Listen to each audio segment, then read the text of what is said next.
Alors je vais commencer une petite introduction et puis ensuite, donc on n'a pas porté les étiquettes aujourd'hui, hein, on voulait bien, et puis on est descendu de l'estrade pour bien montrer que c'était pas comme d'habitude. Voilà. On n'est pas parti de la famille, maintenant on est une famille. Hein. Exactement, c'est ce que j'allais dire. D'ailleurs, on est tous mélangés. Dans la Bible, l'enfant est une personne à part entière. L'enfant est présenté comme un être vivant qui appartient certes à ses parents, mais qui est aussi un don de Dieu. Et alors ça veut dire que si on respecte ses parents, on reconnaît qu'il y a en eux une délégation de l'autorité de Dieu. Donc évidemment, la Bible nous oblige à respecter les parents. Mais par contre, concernant la famille, la Bible ne m'a donné ni mode d'emploi, ni cahier des charges. Donc ça va être à nous de trouver ce que l'on doit faire. Elle affirme que la famille est un lieu de vie et de mort, un lieu d'épreuve et d'expérience, mais que Dieu y est présent.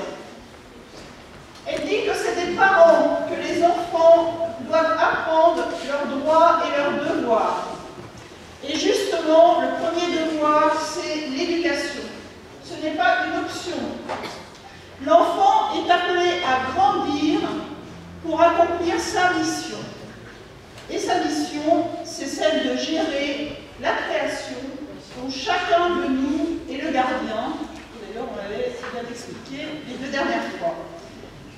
La Bible dit que ce n'est pas forcément la quantité de savoir qui importe, mais qu'il faut apprendre à savoir faire les bons choix.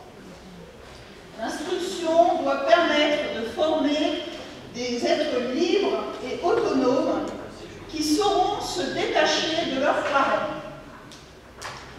La Bible, évidemment, accorde beaucoup d'importance à la croissance spirituelle et propose souvent de faire appel à des personnes extérieures, des enseignants, des formateurs pour cette croissance spirituelle. Mais la Bible rappelle qu'il est important de prier, car pour bien élever les enfants, les parents doivent pouvoir compter sur autre chose que leur propre force, leur propre intelligence et leur patience. Alors tout cela, évidemment, paraît plein de sagesse, et puis je suis certaine que l'on trouve pratiquement les conseils similaires dans le Coran et dans les hadiths. Ibrahim Abdelkarim devrait nous confirmer, comme on l'a souvent quand même constaté au cours de nos rencontres. Cette soirée ne fait pas d'exception. Donc aujourd'hui, on a souvent l'impression que rien ne va plus, que la jeunesse a changé. Alors on va essayer de comprendre peut-être ce soir ce que l'on peut faire. Les jeunes sont très préoccupés par la recherche d'un travail, d'un logement et par l'acquisition de leur autonomie financière. Et ils donnent l'impression de se replier sur eux-mêmes. Les dérives de l'alcool, de la drogue et d'Internet font très peur aux parents. L'échec scolaire, la dépression, les troubles alimentaires comme l'anorexie et la boulimie, la violence comme mode d'expression d'un mal-être et comme réponse face au besoin d'exister, inquiètent un bon nombre de médecins et d'éducateurs. Vous savez certainement que les faits de délinquance avec atteinte aux personnes semblent être en augmentation, tout comme la pauvreté des jeunes. Et bien sûr, ça commence par la multiplication des incivilités et des impolitesses. Ce qui m'inquiète beaucoup, moi, c'est l'image que la publicité renvoie de nos jeunes. Ils sont si bêtes qu'ils ne savent pas se faire à manger. On les voit scotchés sur leur console de jeu ou à leur téléphone. Ils sont solitaires et peu communicatifs. Ils ont une apparence négligée et ils ont toujours l'air très, très paresseux. Je ne sais pas si vous avez fait attention, l'explication est peut-être donnée par le slogan d'une certaine banque célèbre. Il vit dans un monde qu'il ne comprend pas et qui ne le comprend pas. Mais la banque en question va quand même lui offrir la possibilité de dépenser son argent. On reproche aux jeunes leur manque d'engagement, le fait qu'ils participent de moins en moins à la vie collective. On reproche aux réseaux sociaux de valoriser l'action individuelle, qu'elle soit belle ou cruelle.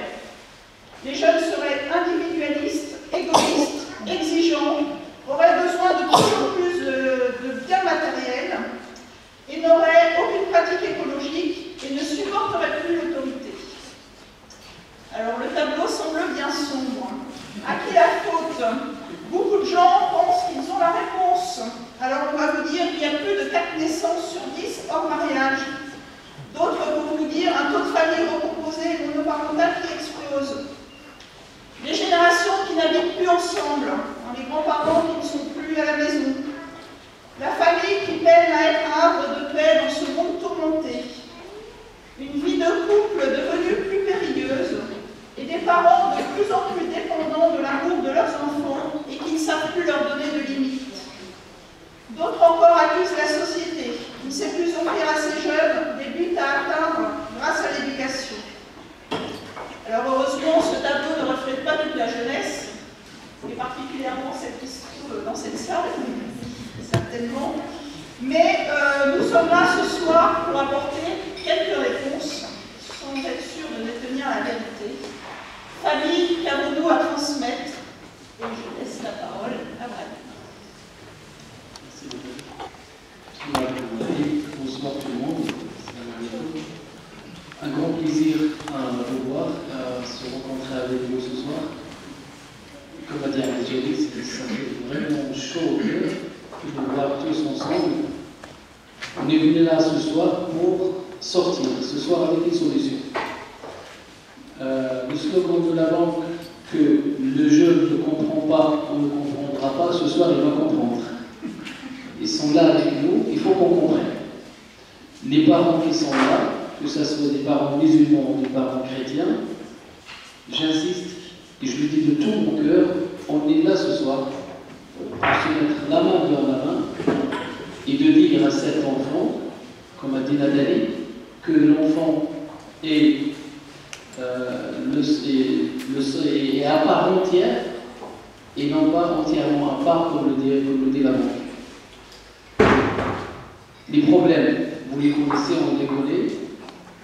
L'éducation d'un enfant est très compliquée. Plusieurs paramètres.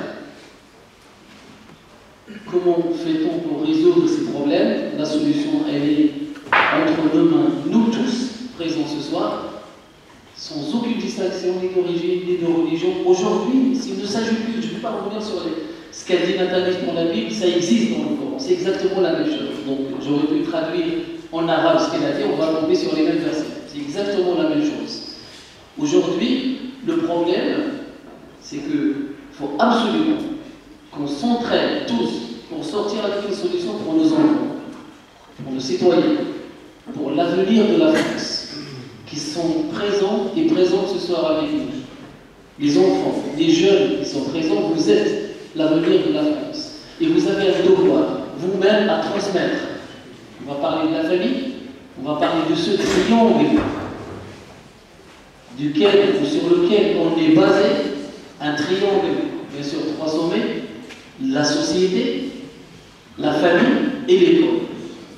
Ce sont les 3 paramètres qui gèrent un enfant. Ce sont les 3 paramètres desquels dépend l'éducation de l'enfant. La société a un rôle, l'école a un rôle et la famille a un rôle. Si il y a une défaillance dans l'un des sommets, eh bien ça donnera plus, ou bien ça pèsera plus encore et demandera au 2e sommet ou au 3e sommet de faire encore plus d'efforts. Et je pense qu'on est dans ce cas. Avec tout ce qu'on voit aujourd'hui, l'école, tout le monde se plaint de l'échec scolaire. Et on le voit, on le vit. On n'avait qu'à revenir un petit peu quand je discute avec des enfants et qu'on revient un petit peu en arrière. Un enfant de CM2 de l'époque, de mon époque, des années 70, avec un enfant aujourd'hui en 3e, incapable de résoudre l'école, il y a une défaillance, il y a un problème. Il y a des choses qui sont très bien, mais il y a des défaillances, il y a des problèmes. L'enfant est roi, pas d'exercice, pas de devoir à la maison. Il faut laisser le monde se reposer, pas de devoir, il faut le laisser dormir, il faut faire ça, il faut faire ça. Vous n'avez pas le droit de frapper votre enfant. Et il y a aussi la société, il y a l'entourage, il y a la famille. Quel est mon rôle? Comment je dois faire dans ces situations-là? Qu'est-ce que je dois transmettre à mon fils? Qu'est-ce que je dois transmettre à ma fille? En voyant des problèmes qu'il y a aujourd'hui, nous vivons des problèmes dans la société, la délinquance, la drogue, le divorce, le nombre de divorces aujourd'hui, la scolarité arrêtée, des jeunes qui ne finissent pas leurs études, quand vous leur parlez du doctorat en médecine, oh, Moi, je ne veux pas aller plus loin, etc. Pourquoi? Eh bien, qu'est-ce qu'on doit faire? Quel est notre rôle? Comment je dois réagir en tant que parent? En tant que musulman, dans l'islam, il y a cette centralité d'enfant. Nous avons une parole prophétique sur laquelle je vais me baser aujourd'hui ou ce soir, une parole prophétique qui dit, et qui adresse la parole à l'être humain, au musulman, lui dit: si l'un d'entre vous, c'est l'être humain, décède quand il est mort, eh bien, il n'y a plus rien qui lui parvient dans sa tombe, si ne serait-ce que trois. Il y a trois choses. Il n'y a que trois. Excusez-moi de la constitution des phrases, je suis arabophone jusqu'à l'os, donc j'essaie quand même de. Il n'y a que trois choses qui lui parviennent dans sa tombe. Et là, le prophète ne dit parmi ces trois choses, il nous dit un enfant bien éduqué. Un enfant qui va réussir et qui va lui faire des invocations. Ça veut dire quoi? Ça veut dire que j'ai cette obligation de transmission à mon enfant, de transmettre des valeurs. Aujourd'hui, quand on va parler de valeurs, on ne va pas parler de valeurs de religion, parce que les religions, les valeurs de la religion, ils défient toute personne.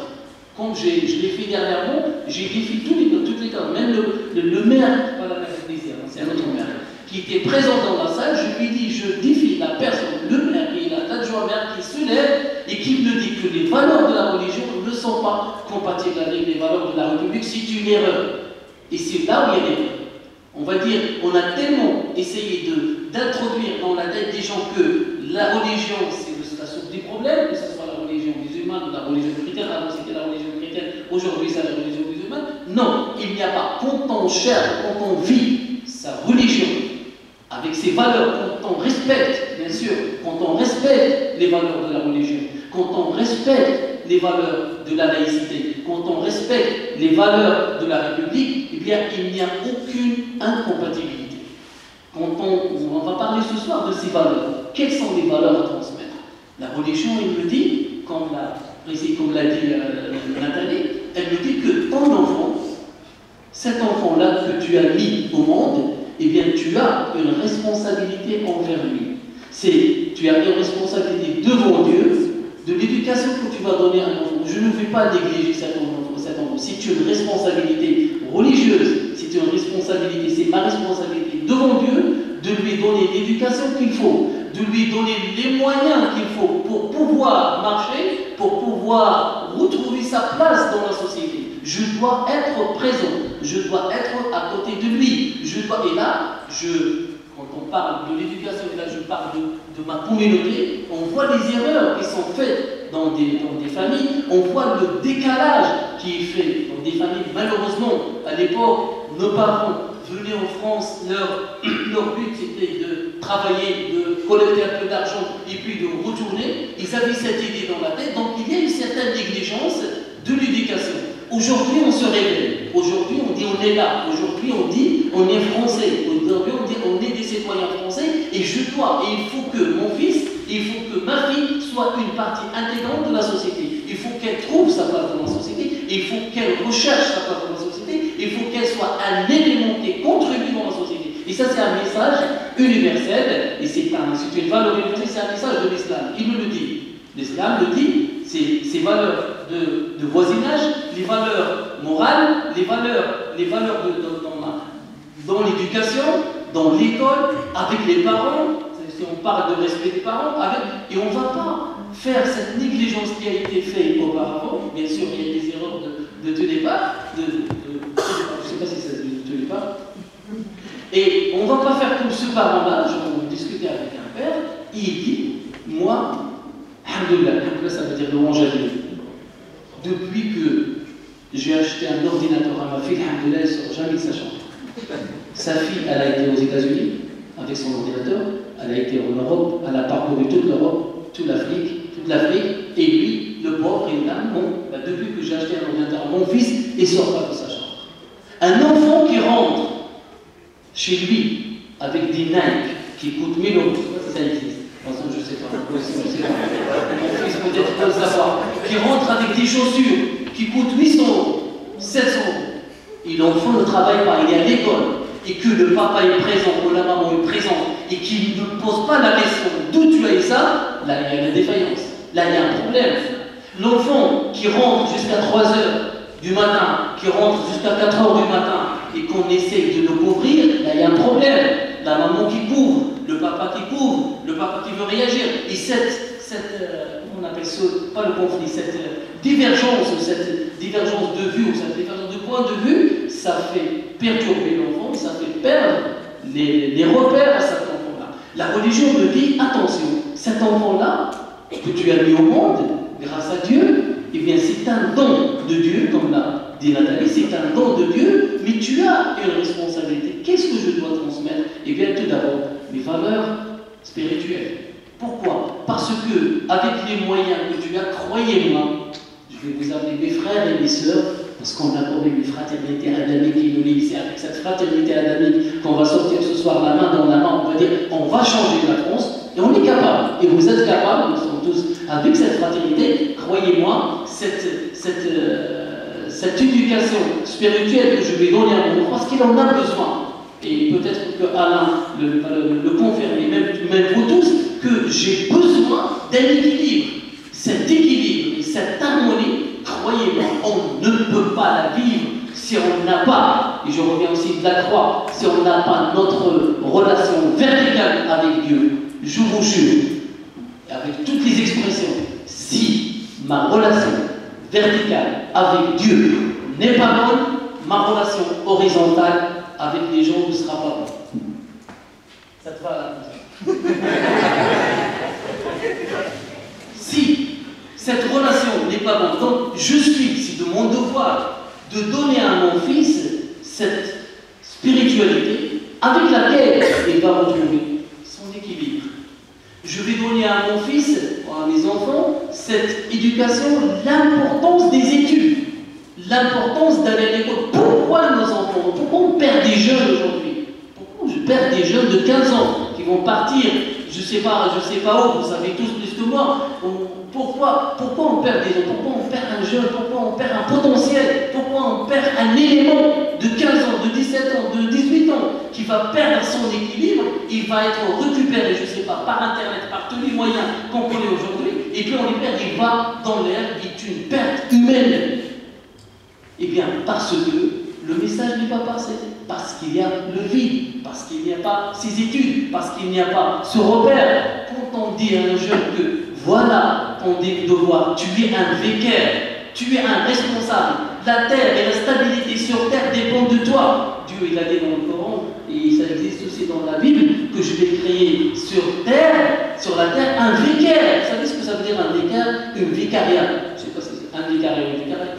Un vicariat, merci. Un vicariat a une responsabilité dans cette vie, je ne sais pas, que tu n'es pas né au hasard, mais tu as un devoir. J'ai un devoir envers mes parents, un devoir envers ma société, un devoir dans mon travail. Quand je donne des valeurs à mon fils et je lui dis, à mon enfant, et je lui dis, attention, l'islam, il t'interdit de sortir de ton travail avant l'heure sans aucune excuse. Quand je dis à mon fils, à mon enfant, que l'islam, il t'interdit d'utiliser le matériel du travail, tu n'as pas le droit sans l'autorisation de ton chef. Quand je dis à mon fils que, mon fils ma fille, c'est juste parce qu'en arabe, voilà, c'est mon fils, c'est l'enfant. Donc quand je lui dis que voilà les valeurs, ton voisin, tu dois le respecter. Tu vois une personne qui est dans la rue et qui a besoin d'aide, tu vas l'aider. Parce que le meilleur d'entre nous, c'est une parole prophétique qui est sur ça que j'ai fait le sujet du sermon de vendredi aujourd'hui, que le prophète de l'islam a dit que le meilleur et le plus aimé par Dieu, c'est celui qui est le plus utile aux gens. Ça veut dire quoi? Et le message coranique, le message prophétique, il ne dit pas c'est le plus utile aux musulmans, ou le plus utile aux croyants, le plus utile aux gens. Ça veut dire que la personne qui est en face de toi soit musulmane, chrétienne, agnostique, athée, juive, c'est un être humain. Tu dois avoir du respect envers elle. C'est un être envers qui tu dois, s'il a besoin d'aide, tu dois l'aider. Et c'est ça ce qu'on appelle la non-assistance d'une personne en danger. Ça existe.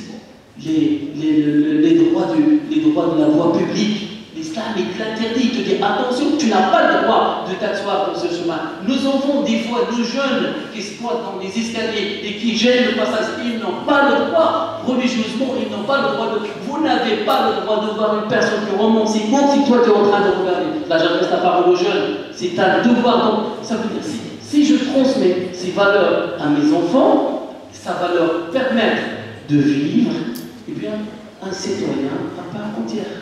Tu dois. Et s'il y a un problème, s'il y a une défaillance, ben c'est à toi de la défendre.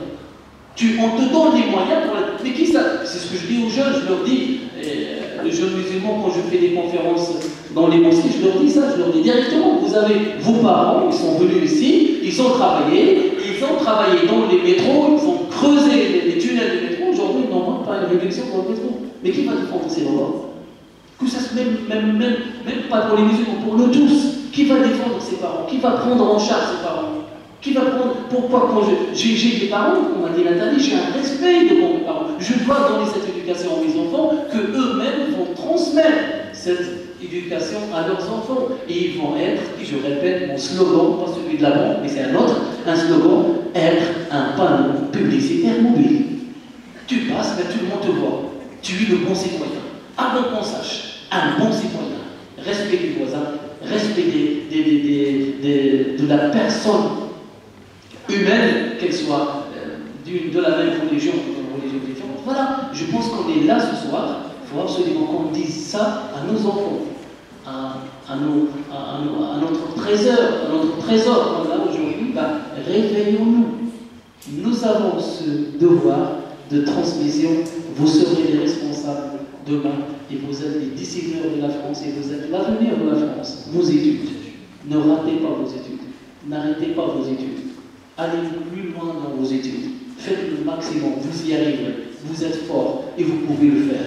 Ne baissez jamais les mains, il n'est jamais trop tard pour le faire. Agir d'abord, rectifier ensuite s'il y a lieu, reprendre tout à zéro s'il le faut, mais ne jamais rester inactif à la recherche du parfait. La vraie grandeur ne consiste pas à ne pas tomber, mais à se lever à chaque fois qu'on tombe. Transmettez ce message de paix, ce message d'amour. Vivez l'amour avec vos parents, vivez le respect avec vos parents, vivez le respect avec vos enfants, et dites à ceux que vous aimez parce que ça va leur faire chaud au cœur, et ça fait toujours plaisir de l'entendre. Merci beaucoup, je laisse la parole à mes frères.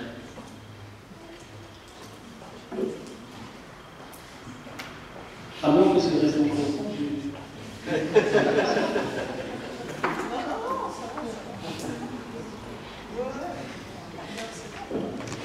On m'a dit un quart d'heure.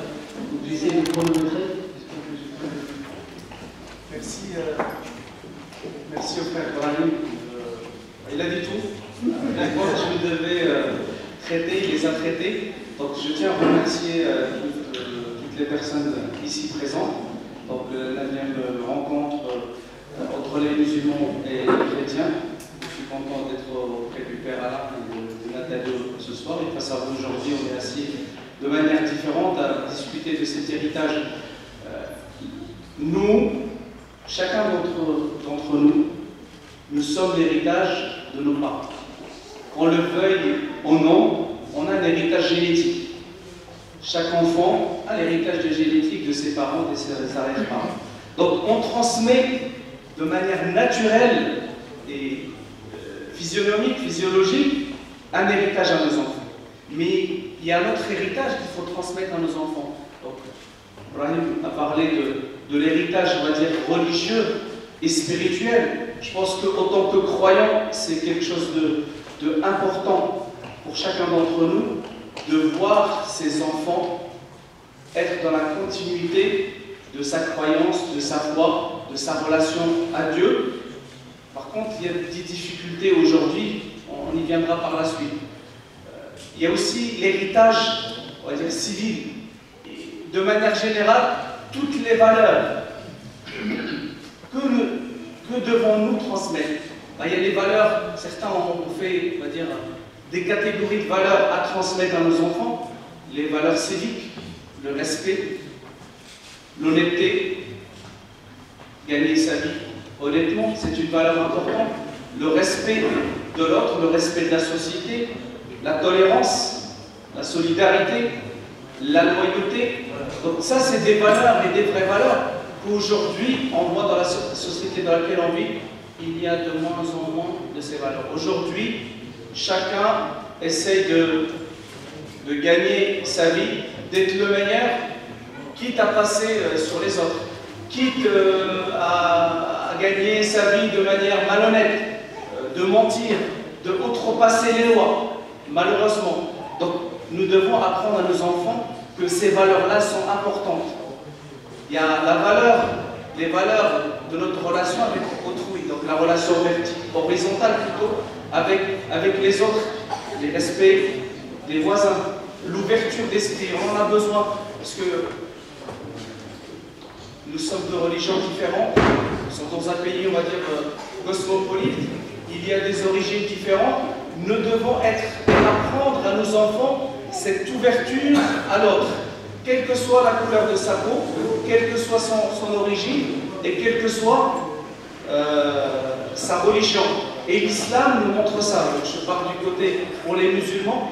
L'islam nous montre à être ouvert, à être tolérant, d'avoir de la générosité envers les autres, qu'ils soient musulmans ou non, d'avoir aussi de l'affection, de la miséricorde envers les autres, le partage. Je pense que ce que nous faisons ensemble, la communauté musulmane et chrétienne de plaisir tous les ans, on récolte, on fait des récoltes pour les collectes alimentaires. Je ne suis pas le seul à avoir des problèmes en français. Les collectes alimentaires pour pouvoir montrer que notre foi nous appelle à mettre en valeur cette valeur de partage, être à l'écoute, l'amitié, etc. Ces valeurs sont importantes et nous devons les transmettre à nos enfants. Les valeurs familiales, l'importance de la famille. Malheureusement aujourd'hui, c'est différent que la génération précédente. Avant, généralement, et surtout dans des pays maghrébins, la famille avait un rôle central, et tu avais même dans la même maison, elle est grande, mais il y a les parents, les grands-parents et les petits-enfants. Aujourd'hui, les enfants veulent prendre leur indépendance le plus tôt possible. C'est pas un mal en soi, parce qu'on évolue. Parce qu'en fait, aussi, le fait de transmettre ces valeurs, ce n'est pas reproduire la même chose. Il faut savoir innover. Vivre avec son époque, c'est important. Mais la valeur de la famille doit rester centrale. À savoir le droit des parents. Dans l'islam, Dieu dit dans un verset, وَقَضَى رَبُّكَ أَلَّا تَعْبُدُوا إِلَّا إِيَّاهُ وَبِالْوَالِدَيْنِ إِحْسَانًا. Dieu a décrété de croire en lui sans rien lui associer. Et tout de suite, après la foi en Dieu, vient, au deuxième degré, et bienséance avec les parents. Même dans le Coran, Dieu va plus loin en disant, même si tes parents, tes propres parents, t'invitent à renier ta foi, tu ne dois pas les écouter dans cela. Mais tu as l'obligation de leur tenir une bonne compagnie, d'être bienséant. Aujourd'hui, malheureusement, dans la société dans laquelle on vit, les parents, les enfants pensent comprendre et savoir plus que leurs parents. Vous les vieux, vous ne connaissez rien. Ah, c'est pas votre époque. Mais vous êtes dépassés. Le vieux, la vieille. Les darons. Sincèrement, à ne pas dire. Il y a un jeune qui raconte une histoire. Ils étaient ensemble, et puis un d'eux qui reçoit un coup de fil. Oui, c'est bon. Oui, c'est... Enfin, ça se voyait qu'il était gêné dans cette clinique. Oui, mais c'est bon, lâche-moi. Je t'ai dit, ok, c'est pas grave. C'est bon, lâche-moi, au revoir. Ses copains lui disent, mais c'est qui? C'est la vieille. Elle m'énerve. Et t'as un parmi eux qui commence à pleurer. À pleurer, mais vraiment, les autres sont choqués. Mais qu'est-ce qui t'arrive? Il dit, si seulement j'avais ma vieille et qu'elle m'énerve. Et qu'elle m'appelle quand elle veut. Parce qu'il avait perdu sa maman. C'est le jour où nous allons perdre, et là je m'adresse aux jeunes, à nos jeunes, le jour où nous allons perdre nos parents, la maman, le vieux ou la vieille, c'est là où on va savoir leur valeur. Et Dieu dit dans le Coran aussi que bienséance avec les parents. Et le plus petit mot dans le Coran, un mot qui dit Wala taqul lahuma ouf. Alors Dieu dit dans le Coran, et ne dis pas à tes parents, ne serait-ce que combien de fois nous l'avons dit à cette maman qui a patienté pendant 9 mois la période des envies, l'accouchement, à la veille des nuits. Elle ne s'endormait pas quand tu avais la fièvre. Elle ne se sentait pas bien quand ta couche elle était sale. Elle t'allaitait, elle s'est occupée de toi. Et maintenant, quand tu es adulte, je ne vais pas la voir. Les parents m'énervent, ne comprennent pas. Non, justement, nous devons transmettre cette valeur du respect des parents à nos enfants. Et les enfants doivent comprendre l'importance des parents. Sans tes parents, tu ne serais pas là. Tu n'aurais pas eu cet héritage. Donc, nous devons transmettre à nos enfants la valeur de la famille, le respect des frères et sœurs, le respect des oncles et des tantes. Ça, c'est des valeurs aujourd'hui qui se perdent. Mais nous devons transmettre à nos enfants.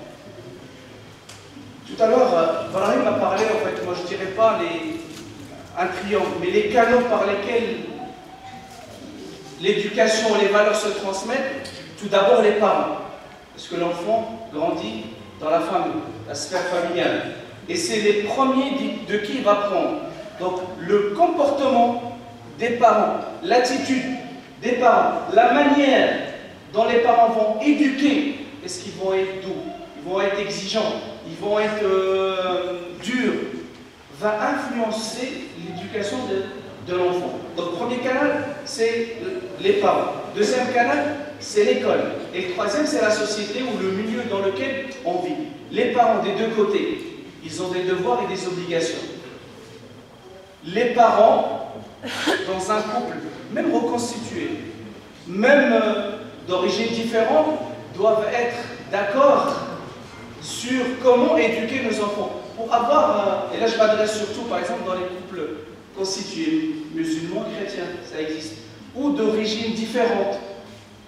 Des fois, on n'a pas la même vision, les deux parents ont eu une éducation différente. Si le père et la mère ne sont pas sur la même, on va dire, en longueur d'onde pour pouvoir éduquer leurs enfants, ben, l'éducation de l'enfant va être perdue. Et malheureusement aujourd'hui, nous avons beaucoup de couples déchirés, les divorces, les familles avec une maman unique. L'enfant est perturbé, donc l'éducation du père absent, il y a un manque. Donc l'enfant va rechercher ce côté-là ailleurs. Il y a la société, et on viendra sur la société parce que ça fait partie de ce qui empêche, ce qui influence la transmission des valeurs, l'éducation de nos enfants. Aujourd'hui, les médias, donc, que ce soit la télé, Internet, Facebook, Twitter, etc., ont beaucoup d'impact sur l'éducation des enfants. Comme le signale le rapport du collectif interassociatif Enfance et Médias qui avait été adressé au ministre de la Famille, dans lequel, en résumé, je cite le texte, la culture médiatique fonctionne sur des valeurs souvent opposées à celles de l'école et souvent opposées à celles que les parents veulent transmettre. Et ici, parmi les exemples, la réussite spectaculaire. Aujourd'hui, les enfants voient à travers les films, à travers les spectacles, à travers Internet, que des gens réussissent d'une manière spectaculaire à travers ce qu'on en montre dans les jeux de... Comment on appelle ça, la télé-réalité. Aujourd'hui, après avoir participé à une émission, c'est un chèque de 100 000 €. C'est ce qu'on apprend aux enfants. Que la promotion de l'exposition de l'intimité, à travers les posters, à travers... je passe le détail. Le fonctionnement dans l'instantané et la satisfaction immédiate, la banalisation des comportements aberrants. Aujourd'hui aussi, à travers les jeux, je dirais pas éducatifs, les jeux PlayStation, etc. Les combats aujourd'hui, être violent, c'est devenu banal. Un enfant, parce que dans les jeux, on lui apprend à tuer. C'est le jeu, c'est le fait, celui qui gagne, c'est celui qui en tue le maximum. Donc, banaliser la violence, banaliser le fait de... Et ça, c'est les médias et la société qui participent dans le sens négatif, au lieu que ça soit dans le sens positif. Parce qu'il y a un proverbe arabe qui dit « Al-insanu ibnu bay'ati » l'homme ressemble à son époque ou est en fonction de la société dans laquelle il vit. Jadis, la société participait à l'éducation. Les voisins éduqués, les grands-parents éduqués, tout le monde, le quartier éduqué. Et les parents ne venaient pas dire au voisin parce qu'il a grondé l'enfant qui a fait quelque chose de travers, ou bien le professeur à l'école ne viendrait pas s'en prendre à lui. Là aujourd'hui, tu n'as pas le droit de toucher à mon fils, tu n'as pas le droit de lui parler, tu n'as pas le droit. Il n'y a pas longtemps, un ami qui dit il était dans un bar, et un enfant vient, il le tape avec son pied. Un coup de pied, deux coups de pied. Il dit arrête. Sa maman, il commence à un petit peu le gronder, sa mère a bien dit pourquoi tu parles avec mon fils, etc. Il dit madame, vous avez vu ce que votre fils a fait? Non. Il appelle son fils, il dit tape la dame. Il dit non, c'est pas bien. Il dit voilà madame, c'est ça l'éducation. Donc mon fils, je lui demande de vous taper, il dit non, non, parce que c'est pas bien. Donc alors que votre fils, il est venu me frapper. Donc ces facteurs-là, la société, les parents et l'école sont des canaux importants dans la transmission, mais nos enfants sont influencés aussi. Et ça, il faut le prendre en compte. Parce qu'on a beau vouloir transmettre. Nos enfants passent combien de temps à l'école? Ceux qui pensent que l'école, elle est là pour transmettre des valeurs, se trompent. Parce que, principalement, l'école, elle est là pour transmettre un savoir. Il y a une différence entre les valeurs et le savoir. Des fois, l'école transmet des valeurs qui sont contradictoires peut-être à notre foi, peut-être à l'éducation qui est donnée de par les parents. Il y a aussi l'influence des copains et des copines. Et ça joue beaucoup. Donc, d'où l'importance de surveiller la fréquentation de nos enfants, de pouvoir être derrière eux, chercher avec qui, et même au-delà de cela. Tout à l'heure, il a donné l'exemple de l'ordinateur, il y a aussi l'exemple du portable. Aujourd'hui, il y a des enfants de 10 ans qui ont des smartphones dernier cri et qui peuvent aller et surfer sur Internet après qu'ils veulent, on est limité. Est-ce que vous pensez qu'aujourd'hui, un enfant de 10 ans a besoin d'un smartphone et un téléphone dernier cri? Je vous raconte une histoire. C'est un père musulman. Ça, c'est un conférencier qui le raconte. Un père de famille, un cadre, qui a des enfants, et il leur donne une bonne éducation. La preuve, en est-il, c'est que tous les week-ends, il fait une demi-heure de route pour emmener ses enfants à l'école arabe pour qu'ils apprennent l'arabe et apprennent un peu l'éducation islamique. Un jour, il reçoit un coup de fil, un coup de téléphone du collège. On lui dit, votre fille, qui était au collège, venez, il s'est passé quelque chose. Dites-moi ce qui s'est passé. Il dit non, on lui dit non, venez d'abord et on vous explique. Il raconte. Le chemin qu'il a fait, c'était le plus long de sa vie. De son travail, les limitations de vitesse, etc., il ne les voyait plus. Arrivé à l'école, on lui dit, votre fille, c'est scarifié, c'est ça? Les bras. Vous êtes sûr? C'est ma fille? Vous ramenez la fille, vous voyez votre fille, comment ça se fait ma fille? Je lui donne une bonne éducation musulmane, je l'ai éduquée, elle va à la mosquée, elle a un bon comportement à la maison. Il ne comprend pas. Il reprend sa fille, la discussion avec la mère, la famille, il découvre par la suite. C'est quoi le problème? C'est que sa fille est rentrée dans un groupe de satanistes. Comment? C'est la petite sœur qui a fondé la pêche. Elle lui dit, papa, ma sœur, une fois que tout le monde est dans sa chambre et les lumières sont atteintes, ma sœur, elle passe son temps au téléphone. Il a à la main un téléphone. Et elle communiquait avec ses copains et ses copines à travers les parents n'ont rien vu.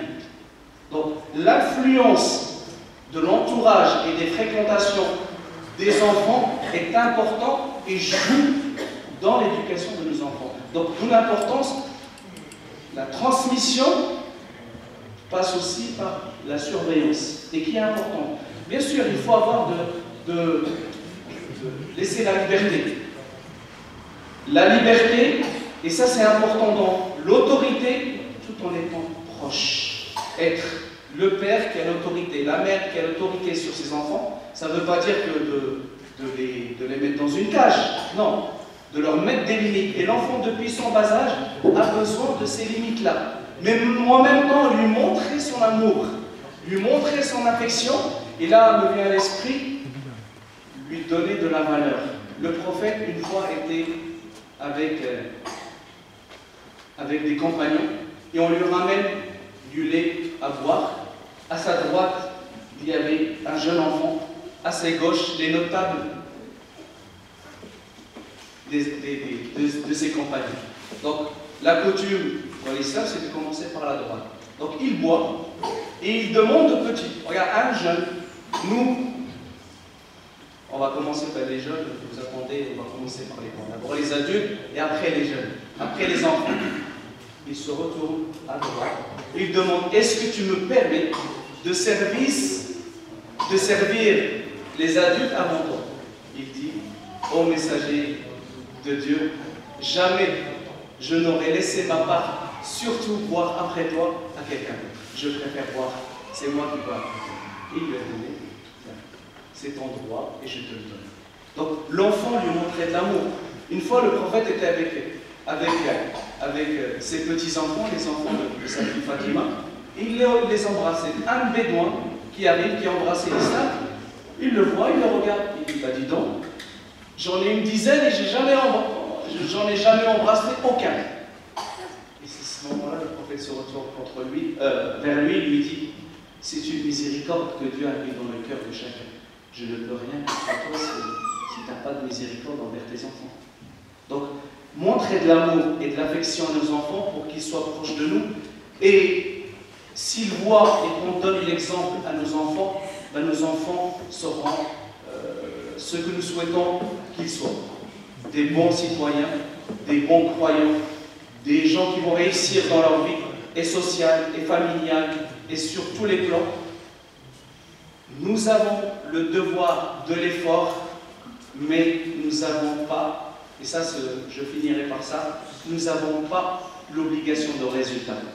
Pourquoi? Parce qu'il y a des prophètes et des messagers, comme le prophète Noé, chez nous, dans le Coran, je pense que c'est la même dans la tradition chrétienne. Son fils, Noé, son fils les a montés dans le bateau. Dans le Coran, le fils d'un prophète n'a pas adhéré à la foi. Il a fait tous ses efforts et au moment de monter dans l'arche, il lui dit monte avec nous. Son fils il dit non, je suis plus intelligent, je vais monter dans la montagne.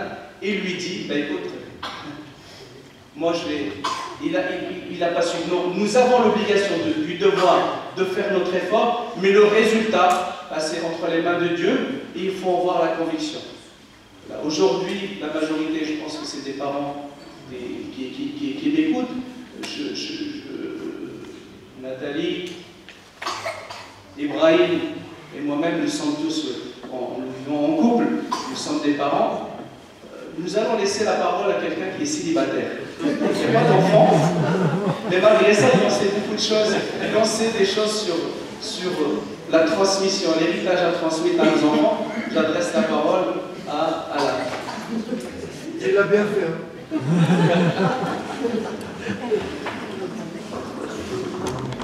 Alors bonsoir à tous. Alors, je vais d'abord rebondir sur ce que disait Brian tout à l'heure, sur la verticalité des familles, parce que ça, c'était pas prévu. Alors, en fait, les papes nous le rappellent régulièrement, pour les chrétiens, une famille, effectivement, ça se définit aussi verticalement. C'est vrai, on retrouve cela, mais pas que verticalement. Mais ce qui fait sa spécificité à la famille, c'est cette dimension verticale et non pas uniquement horizontale. Alors la famille chrétienne, nous l'avons vu ensemble, et le chrétien se sait créé par Dieu. Même pour le musulman, nous l'avons rappelé dans les rencontres précédentes. Et cette dimension du coup verticale oriente toute notre existence. Cela dit, une famille ne saurait rester sur son nuage ou derrière les murs d'une église. Un chrétien se sait fils, fille du Père, de Dieu, donc frère, sœur de tout homme, de toute femme. Les joies et les espoirs, les tristesses et les angoisses des hommes de ce temps sont aussi les joies et les espoirs, les tristesses et les angoisses de tous les disciples du Christ. C'est pourquoi les problèmes posés par la vie aujourd'hui constituent autant d'appels à aimer. Les problèmes qui ont été énumérés tout à l'heure par Nathalie et évoqués aussi par nos amis, eh bien, sont autant pour le chrétien, autant de problèmes, d'occasions, d'appels à aimer et à servir les autres, concrètement, dans tous les domaines de la vie sociale, politique et culturelle. Naturellement, les termes de notre ami Ibrahim. Alors maintenant, pour rebondir sur ta question, et là, ça c'était prévu. Oui, je suis célibataire, oui, je n'ai pas d'enfant. Mais par contre, je rencontre un certain nombre d'épouses, un certain nombre de compagnons, de compagnes, un certain nombre aussi de parents. Je rencontre aussi un certain nombre d'enfants. Et un prêtre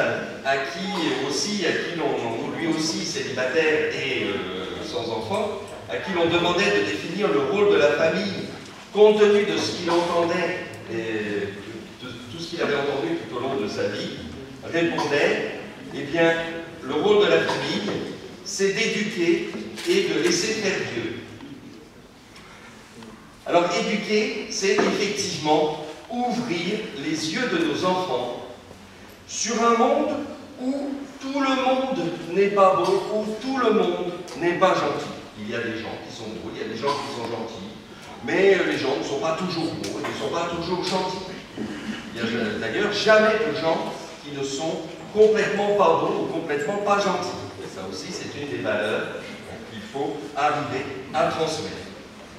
C'est du coup permettre à nos enfants de reconnaître leurs propres limites. Ils ne sont pas toujours beaux, ils ne sont pas toujours gentils. Mais c'est aussi leur donner confiance en eux et dans les autres, parce que, là je retrouve la dimension verticale, parce que Dieu aime chacun et chacune, tel qu'il est, tous différents.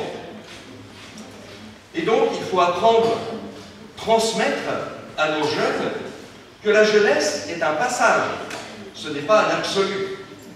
Apprendre, transmettre à nos jeunes que ni la maturité, ni la vieillesse ne sont des maladies. Leur donner envie d'être des hommes, des femmes debout, autonomes, adultes, responsables.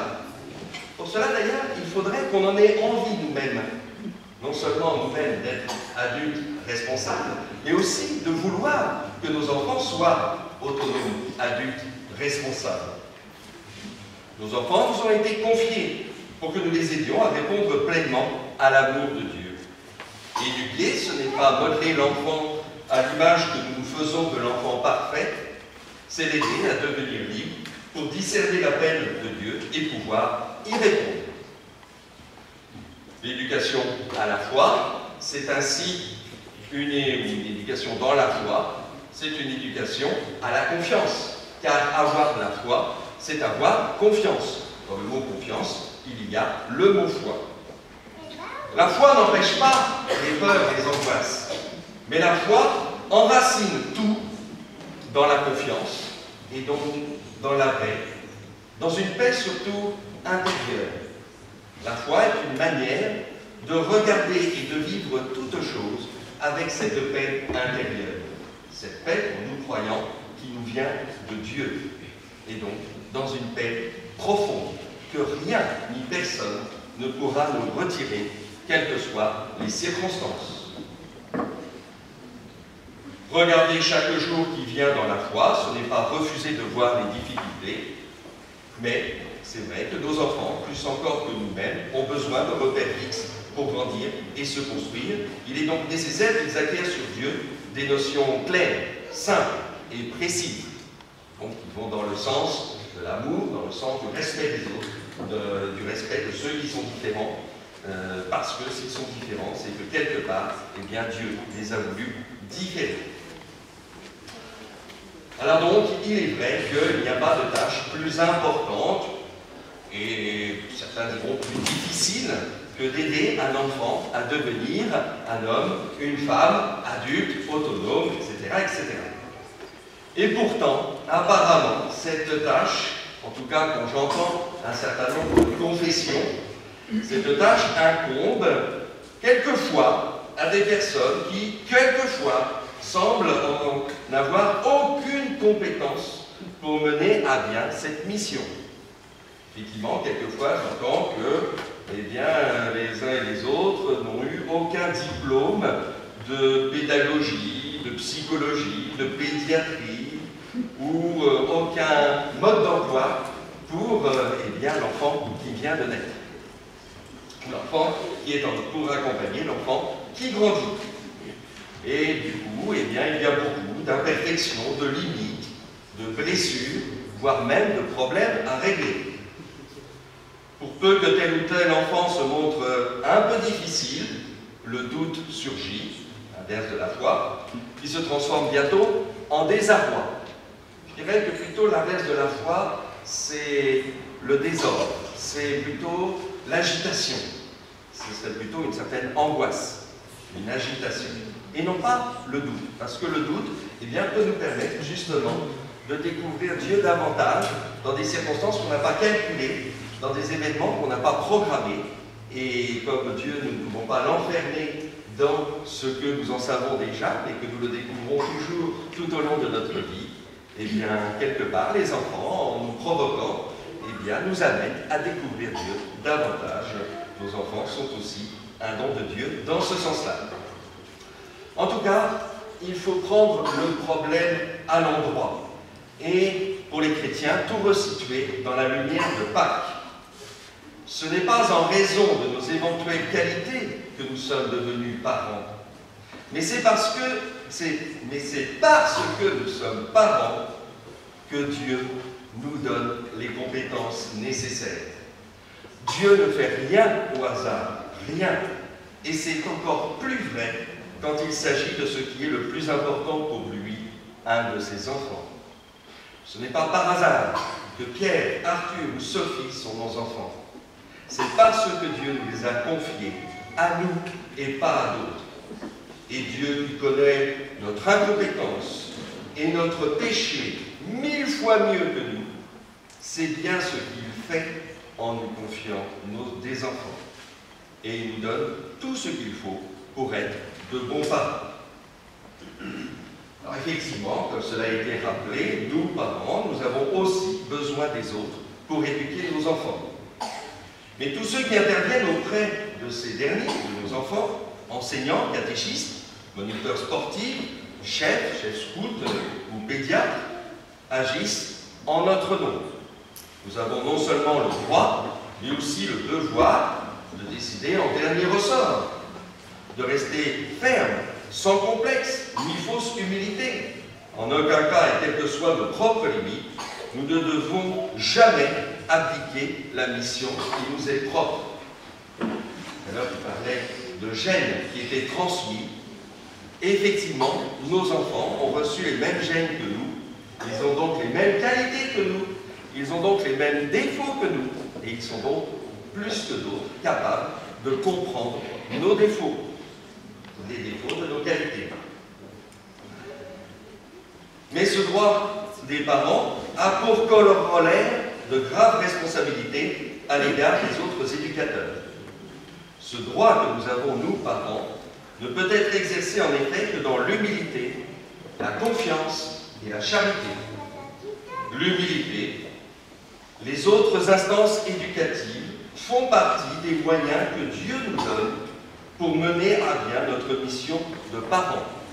Nous devons donc aller vers elles, l'école, les groupes scouts, les groupes de sport, tout. Nous devons donc aller vers toutes ces institutions comme vers tout don de Dieu avec un cœur de pauvre, avec humilité. La confiance, nous ne nous déchargeons pas de nos enfants, nous les confions. Et c'est à nous, parents, que revient en premier lieu le soin d'établir et d'entretenir une relation de confiance dans la simplicité et dans la vérité. Nous devons nous intéresser donc aux missions que d'autres remplissent auprès de nos enfants, montrer notre soutien, écouter et encourager au lieu de critiquer et d'exiger sans cesse la perfection, à nous de compléter ensuite ce qui a été apporté par d'autres. Enfin, la charité. Alors que de tensions seraient évitées, que de progrès réalisés, si nous nous efforcions d'aimer en profondeur tous ceux à qui nous confions nos enfants, et si nous savions notamment prier pour eux. En tant que croyants, nous avons le devoir de le faire. Alors il n'y a pas que la charité, la confiance, l'humilité, il y a d'autres moyens. Alors je l'ai dit tout à l'heure parce que j'ai fait un peu des courses suite à un marché. Donc il m'arrive effectivement d'entendre, d'écouter. Alors pour symboliser ce qui est nécessaire à l'éducation, on pourrait retenir 5 objets, parmi beaucoup d'autres. Alors d'abord, un objet que m'a transmis, alors là c'est plutôt un moine, un vieux moine qui avait entendu lui aussi nombre de parents qui venaient en retraite, passer un peu de temps, un peu de recul dans le monastère en question. Donc ce moine qui m'a offert cette croix que je porte avec moi. Alors ce moine parlait d'un objet qui est très utile pour les parents, c'est une passoire. Alors une passoire, ou plutôt 3 passoires. Alors, il y avait la passoire, avant de parler, recommandait ce vieux moine, il faut faire passer ce que tu veux dire à travers les passoires de la vérité, la passoire de la bonté et la passoire de l'utilité. Es-tu sûr que c'est vrai? Es-tu sûr que c'est bon? Est-il utile de le raconter, ce que tu vas transmettre? Alors ces 3 passoires, effectivement, évitent de colporter des rumeurs, plus ou moins déformées, éliminent tout propos malveillant et tout bavardage sans intérêt, pour retenir seulement ce qui, vérifié et inspiré par l'amour fraternel, revêt quelque importance. Ne devrions-nous pas faire subir ce test à nos conversations familiales? Les médisances et les ragots, sans même parler des calomnies délibérées, sont un poison mortel, y compris les a priori que l'on a sur ceux que l'on ne connaît pas. Le pire est que quelquefois nous les répandons à la légère, presque sans y penser. Alors, avant d'ouvrir la bouche, rappelons-nous les 3 passoires. Et puis, alors ça par contre, c'est pas ce moine qui me l'a transmis, c'est plutôt un père de famille, une ardoise. Une ardoise que l'on efface d'un coup d'éponge. Alors ce père de famille aussi, eh bien, il travaillait dans un magasin comme caissier. Une ardoise, c'est le symbole d'un cœur qui sait pardonner et se donner sans compter. En somme, le contraire, me dit ce père de famille, d'une caisse enregistreuse. Se comporter comme une caisse enregistreuse est une tentation fréquente. On garde bien rangé dans un coin de sa mémoire les listes de ses propres mérites et aussi des offenses que l'on a subies. Il y a des listes réservées aux conjoints, des listes réservées aux enfants, des listes spéciales pour la belle famille. Moi, je lui ai fait un cadeau pour son anniversaire, il n'a même pas pensé au mien, c'est toujours moi qui appelle la première, etc., etc. On encaisse sans rien dire, ou presque, on serre les dents, mais on n'en pense pas moins. Avec le temps, la liste s'allonge et finit par sortir au grand jour. Donc, utilisons plutôt une ardoise que l'on peut facilement effacer. Ensuite, ça c'est plutôt petit pouce à pharmacie, c'est utile pour les bobos, mais c'est surtout un stéthoscope. Voilà, il est même animé ce stéthoscope. Voilà, un stéthoscope, ce précieux instrument dont l'invention a permis au corps médical d'écouter la respiration et le cœur des malades, d'entendre ce qui est invisible pour les yeux. Ça, c'est une infirmière qui me transmettait ça. Lorsqu'un de nos enfants raconte ce qui s'est passé à l'école, ou que nous nous retrouvons entre époux au soir d'une journée de travail, écoutons avec notre stéthoscope intérieur, avec cette attention profonde qui ne s'arrête pas aux apparences. On dit souvent que l'amour rend aveugle, c'est le contraire qui est vrai. L'amour authentique permet de discerner les trésors cachés et de comprendre ce qui n'est exprimé qu'à demi-mot. Il va droit au cœur, sans se laisser piéger par un premier coup d'œil attentif et superficiel. Il écoute l'amour en permanence avec un stéthoscope. Alors encore deux objets. Oh là! Un rouleau à pâtisserie. Alors non, Claude, pas pour les scènes de ménage. Alors, Marie-Christine, pour la pâtisserie, bien sûr. Parce que la nourriture tient une place importante dans la vie familiale. Il n'est pas indifférent que la nourriture soit préparée avec amour et non pas servie n'importe comment. Qu'elle soit partagée joyeusement autour d'une même table, au lieu d'être avalée à la hâte devant le réfrigérateur. Ce n'est d'ailleurs pas un hasard si la cuisine est souvent le lieu des confidences et des conversations les plus spontanées. Il m'arrive souvent, quelquefois, de bénir la cuisine de toute la maison, de l'appartement d'une famille, et bien sûr de passer par la cuisine. Et là, je demande aux enfants ce que l'on prépare dans la cuisine.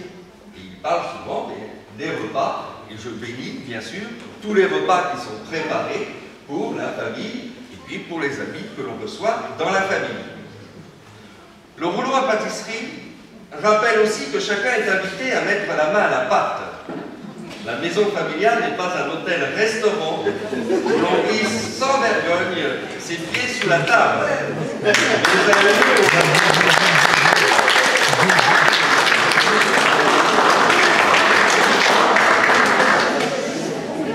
Par contre, c'est ce qu'une famille me disait à moi pour que je participe à la vaisselle.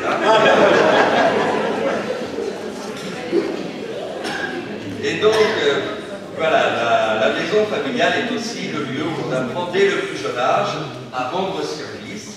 Si la nourriture se partage, les tâches qui l'entourent aussi, elles peuvent être vécues comme des corvées ou comme, au contraire, des occasions d'échange irremplaçables. Et le dernier objet, c'est une bougie. Parce que, à l'ère de l'électricité, atomique ou autre, il s'agit d'un objet qui ne sert presque plus à rien, sauf cas exceptionnel. Comme semble inutile tant de choses essentielles. Par exemple, le jeu, sur lequel l'enfant ne peut se construire. Ou bien tout ce temps perdu à ne rien faire d'autre qu'à savourer la joie d'être ensemble en famille. Et la prière, bien sûr, la bougie en est un beau symbole. Qu'est-ce que prier, en effet, si ce n'est brûler du temps pour Dieu? Quand nous prions, nous sommes comme une bougie allumée au feu de l'Esprit Saint devant nous.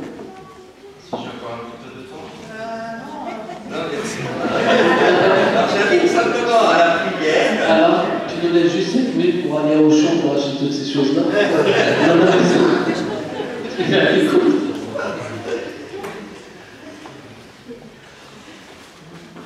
Alors, je vais essayer de les retrouver dans mes pages, mais bon. En tout cas, sachons, voilà, confier à Dieu tous nos enfants. Voilà. Ici.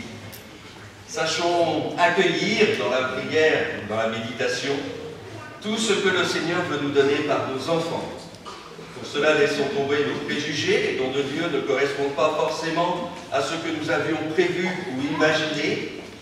Ouvrons notre cœur en rendant grâce, en accueillant l'aujourd'hui de Dieu tel qu'il nous est offert, en remettant à la miséricorde divine tout ce qui nous inquiète, tout ce qui nous déçoit ou tout ce qui nous fait souffrir.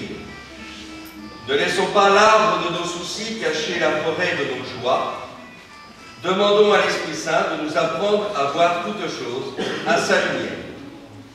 Prenons entre époux le temps de dire du bien de nos enfants, pas pour nous complaire dans une désastreuse autosatisfaction, mais pour nous émerveiller ensemble de ce que le Seigneur fait pour nous à travers eux. Pourquoi parler d'abord des problèmes? Pourquoi surtout des cas difficiles? Pourquoi parler surtout des cas difficiles? Pourquoi ne pas voir d'abord ce qui est bel et bon? Réjouissons-nous ensemble des merveilles parfois cachées, mais toujours, toujours, toujours présentes en nos enfants. Et prenons le temps de montrer à chacun d'eux, par nos paroles, par nos gestes, par nos actes concrets, à quel point ils sont notre joie dès aujourd'hui et pour les siècles des siècles. Amen.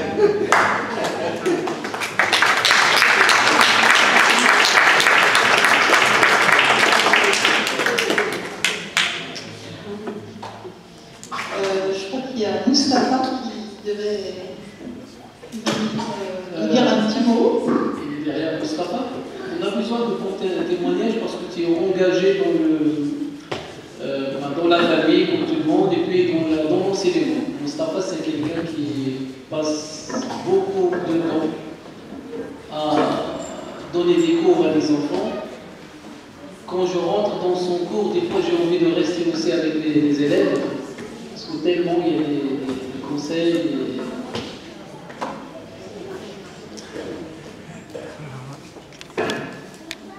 Ah, Moustapha n'a pas ramené de sac. Pas de sac.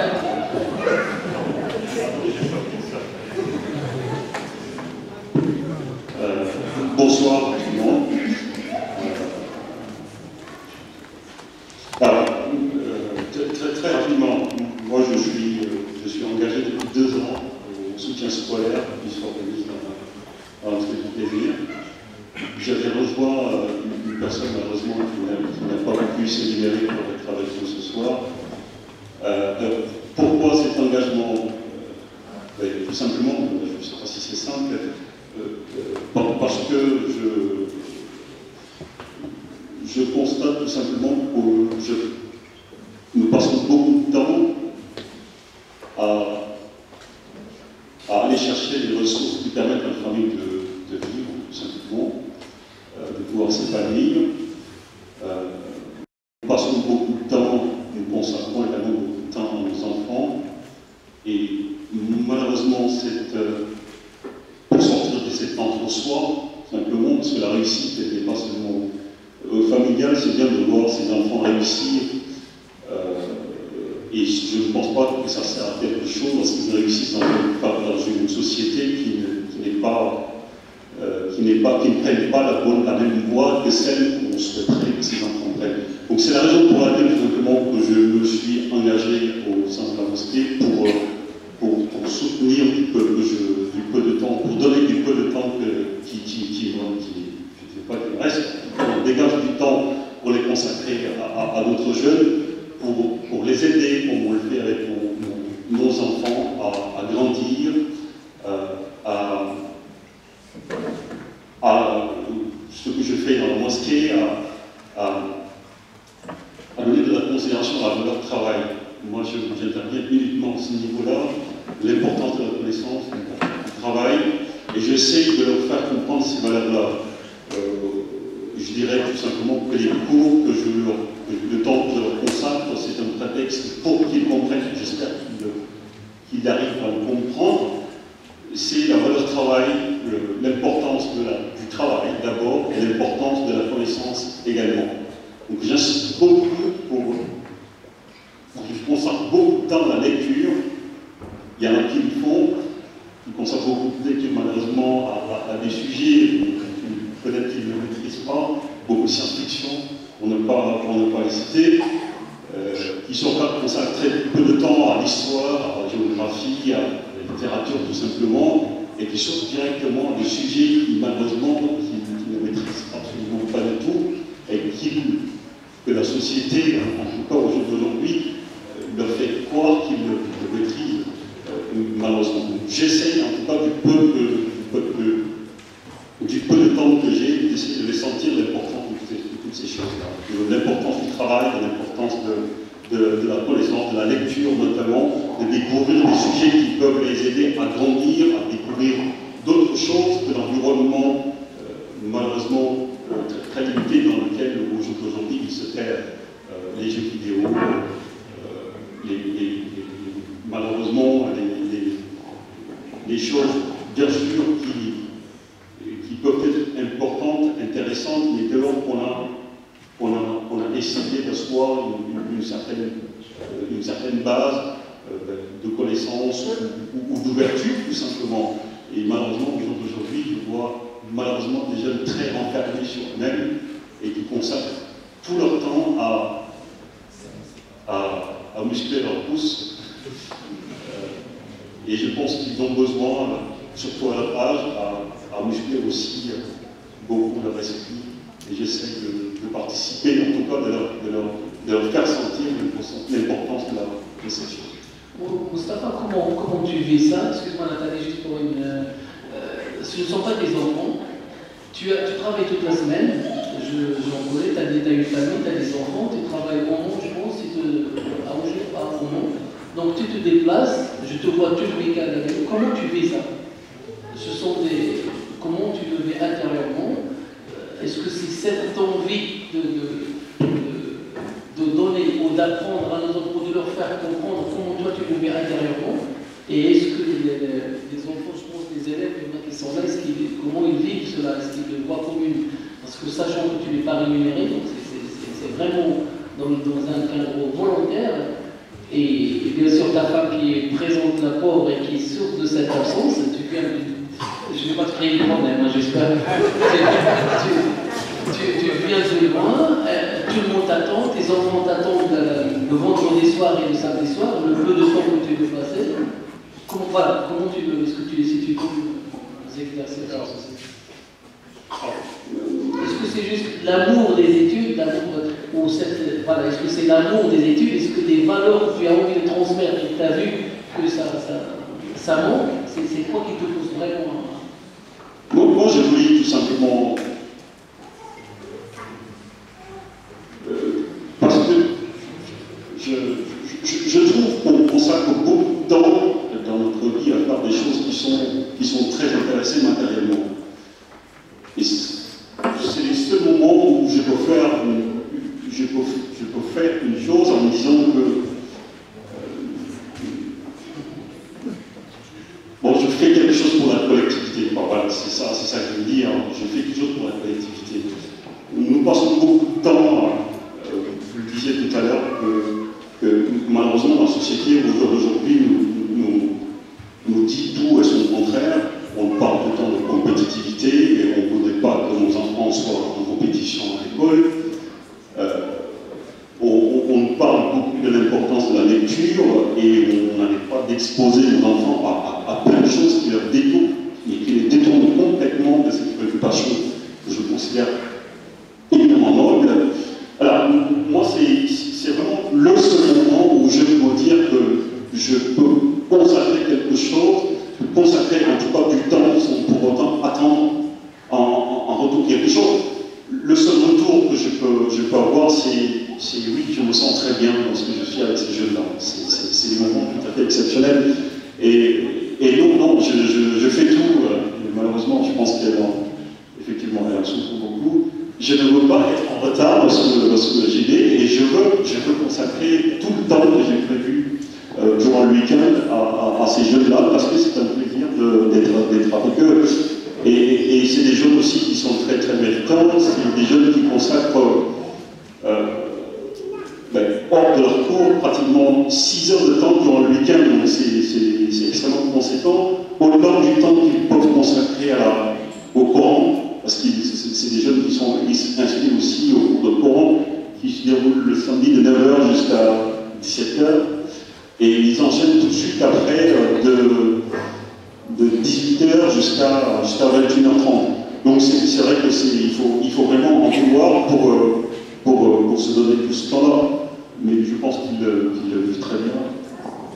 En tout cas, j'espère. De toute façon, vous n'avez pas le choix. Non, il le vit très bien. C'est des moments tout à fait merveilleux, aussi pour moi, et j'espère aussi pour eux. Je suis témoin parce que tous les samedis soirs, à la dernière prière, je passe les voir dans la salle. Ils sont tous souriants et souriantes, surtout quand il y a une maman qui ramène un repas détaché généralement ou des couscous. Là, c'est pourquoi c'est pour partager le repas avec eux. Donc, non, mais c'est important. Là, je pense que les jeunes doivent prendre en conscience que et les parents et les éducateurs au sein des associations, au sein des équipes scouts, les professeurs qui donnent une éducation, que ce soit sportive ou intellectuelle, les profs à l'école, c'est des gens à qui on doit du respect. Et que, malgré tout, il faut toujours essayer d'apprendre d'eux. Aujourd'hui aussi, en fait, pour pouvoir partager également notre expérience, je ne sais pas si Nathalie, on a le temps de voir le témoignage par la suite d'un autre professeur d'école qui est à l'école, c'est un professeur de maths, et on voudrait par la suite également son témoignage. Je pense que c'est Marie-Christine aujourd'hui qui est présente avec nous. Je passe la parole à Nathalie pour la droite. Maintenant, je vais plutôt demander à Marie-Noël de venir. Donc, Marie-Noël qui est responsable du groupe Scout, donc on a parlé aussi que l'éducation passerait par d'autres personnes que les parents. Bonsoir à tous.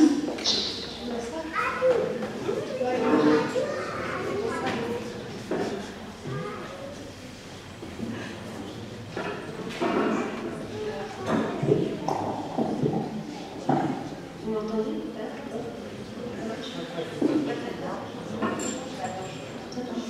On entend bien. C'est mieux là? Ouais. Alors, donc Marie-Noël, donc j'ai 3 enfants, Florian qui a 17 ans, Elodie qui est présente, 15 ans, et Solène qui a 12 ans, et je suis responsable du groupe des scouts depuis 1 an, depuis septembre 2013. En fait, j'ai jamais fait de scoutisme, mais j'ai beaucoup appris par mes enfants qui en ont fait, et j'ai découvert au fur et à mesure ce que ça leur apportait. Et c'est pour ça aussi, par ce groupe-là, qu'on m'a demandé de témoigner ce soir pour voir comment on transmettait effectivement au sein de la famille, mais ce qui recevait également à l'extérieur de la famille, et en l'occurrence par rapport à ce que je veux vous dire ce soir au sein du groupe des scouts. Alors comme moi j'avais pas fait de scoutisme, c'était un peu compliqué pour moi de savoir ce qu'on transmettait. Donc j'ai fait un petit sondage auprès de nos chefs, et certains sont là également.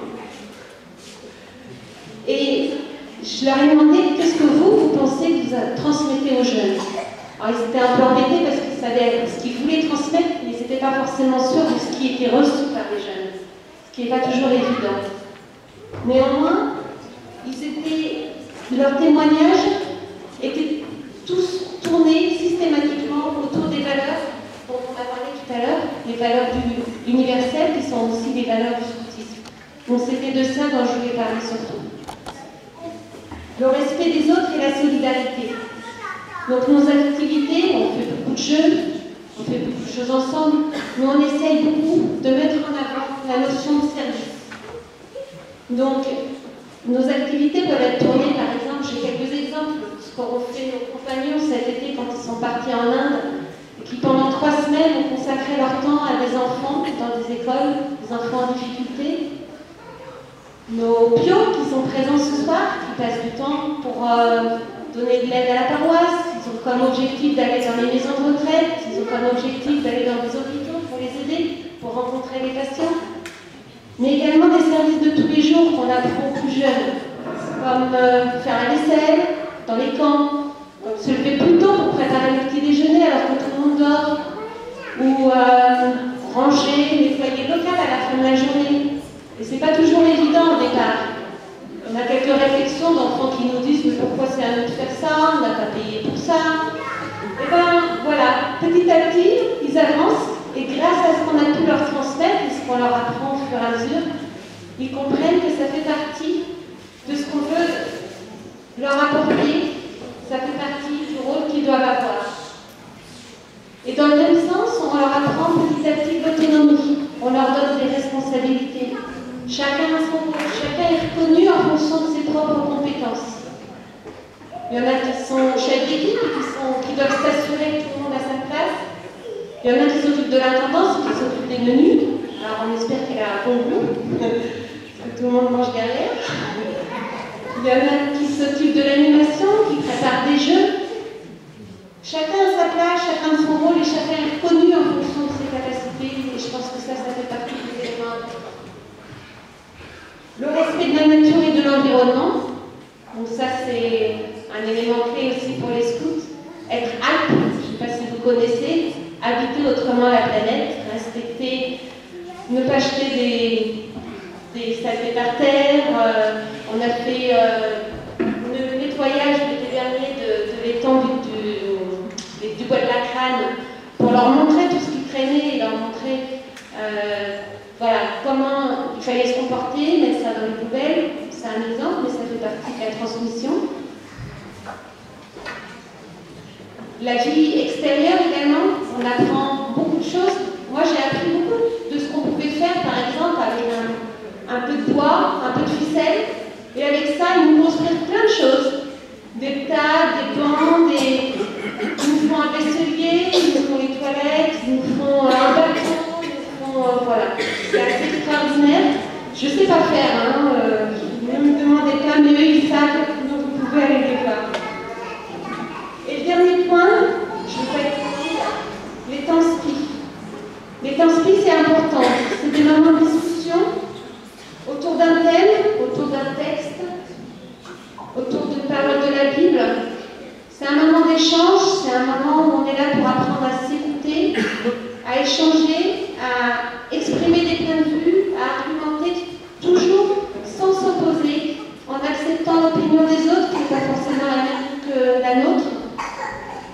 Et tous ces moments-là, qui sont riches de partage, ça permet aux jeunes de se rapprocher. Ça permet de se confier aussi. D'avoir des moments un peu plus intimes, peut-être juste avec un chef, parce qu'on a des difficultés personnelles, parce qu'on a du mal à en parler à ses parents, à ses amis, et qu'on a besoin d'une écoute un peu différente. Et dans ce cadre-là, ils arrivent à expliquer leurs peines, leurs doutes, et ça leur apporte beaucoup aussi. Tout ça, je l'ai dit par rapport aux jeunes, mais je voudrais juste rajouter un petit mot, parce que ce n'est faisable que grâce à d'autres jeunes qui sont plus grands.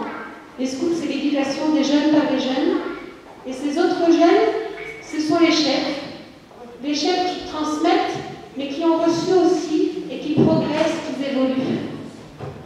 Et moi, je suis toujours vraiment impressionnée par ces jeunes qui sont des jeunes adultes, qui n'ont pas forcément, qui peuvent être étudiants, qui n'ont pas forcément encore un travail, et qui consacrent du temps, beaucoup de temps, toutes leurs vacances pour certains, le consacrent pour les autres, pour les jeunes, pour les amener à progresser, à évoluer. Et ça, c'est vraiment très... c'est étonnant. Voilà, moi, j'ai jamais fait ça quand j'étais jeune, j'ai jamais fait de scoutisme. Et de les voir à ce point se consacrer aux autres, être toujours dans la volonté de donner le meilleur de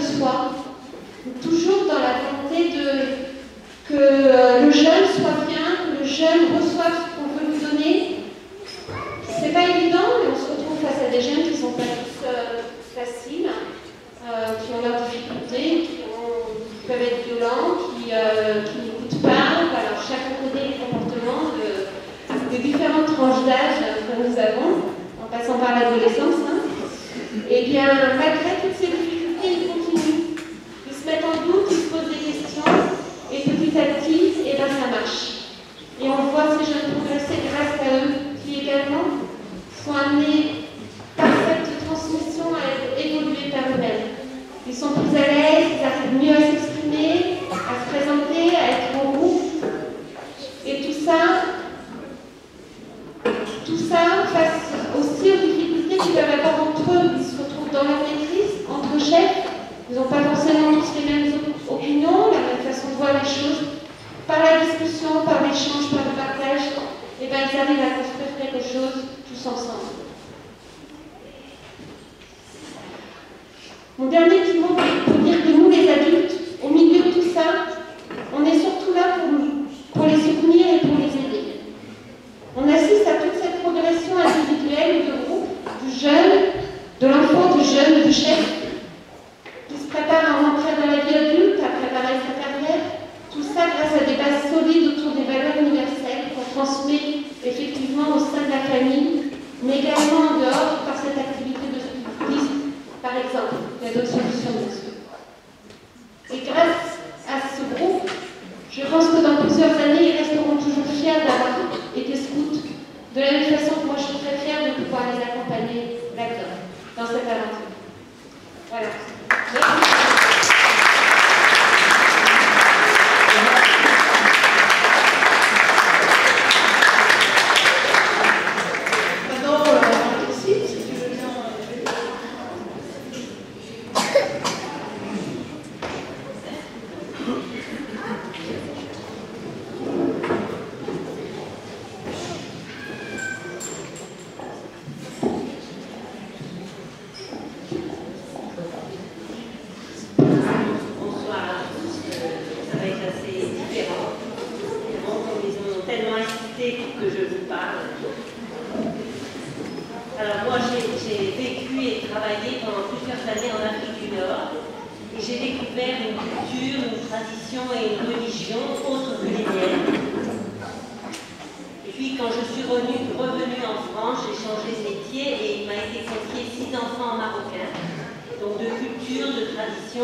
leur a apporté beaucoup, à moi aussi d'ailleurs. vers d'autres milieux, d'autres que le quartier, même milieux sociaux aussi. Ils apprennent la tolérance, le respect, c'est les reproches que Marie-Noël vient de dire, la responsabilité, la complémentarité. Chacun se sent utile à sa place dans l'équipe. Donc confiance en soi, c'est très important. Monter un projet ensemble, le vivre, et après le relire ensemble. Ça fait des remises en cause. Voilà. Ouverture aux autres, qui enrichit et rend heureux. Je crois que ça, c'est très important. Et d'abord, ils en sont très fiers. C'est devenu une famille.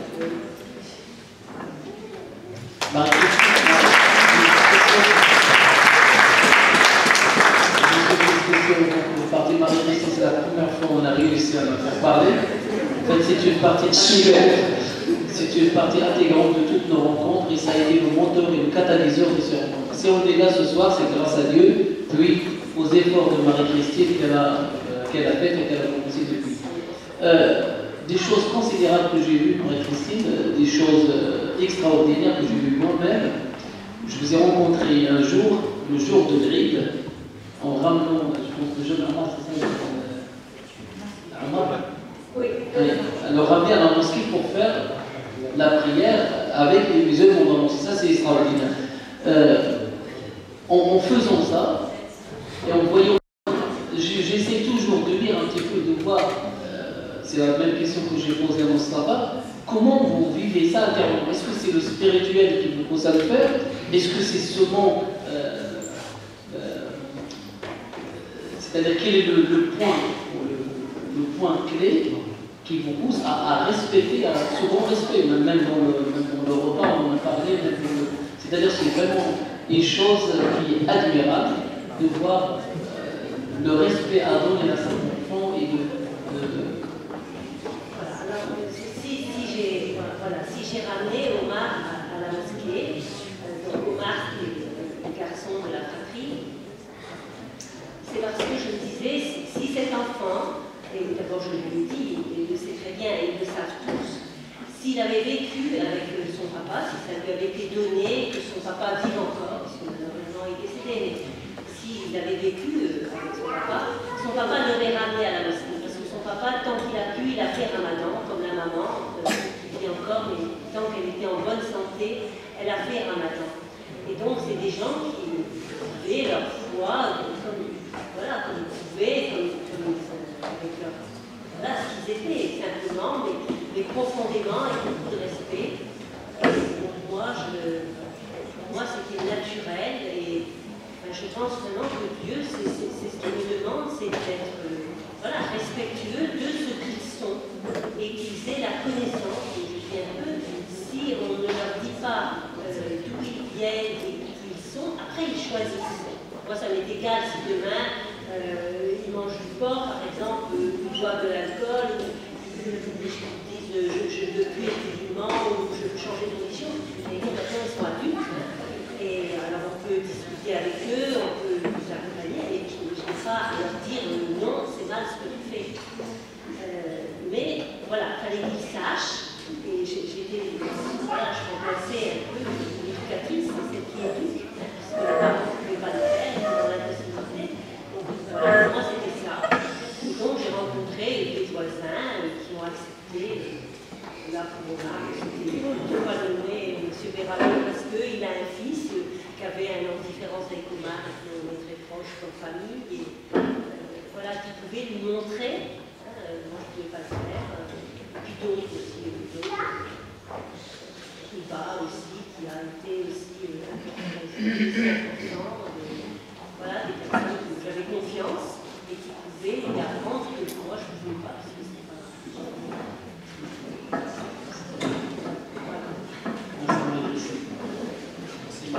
C'est Marie-Christine parce que c'est un cas différent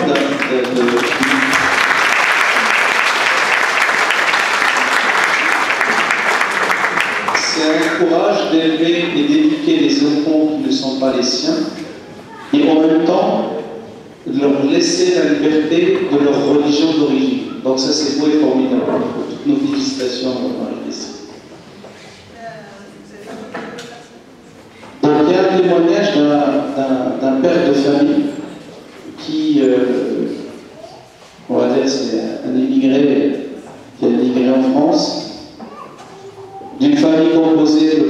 papa il est d'origine égyptienne, la maman elle est d'origine algérienne, et a eu des enfants, les a éduqués en France. Donc j'appelle Ami Abdallah, que vous connaissez tous, qui va nous faire un salat, qui va parler au nom de tous ses parents qui ont eu des enfants, avec les difficultés, comment il a élevé ses enfants, et comment il a pu réussir dans cette mission-là d'éducation. Donc 2 filles et un garçon. Les 2 filles sont tous les 2 mariés, et le garçon, alhamdoulilah, il a une situation de travail. Salam alaikum. Bonsoir à tout le monde. Bismillah ar-Rahman ar-Rahim.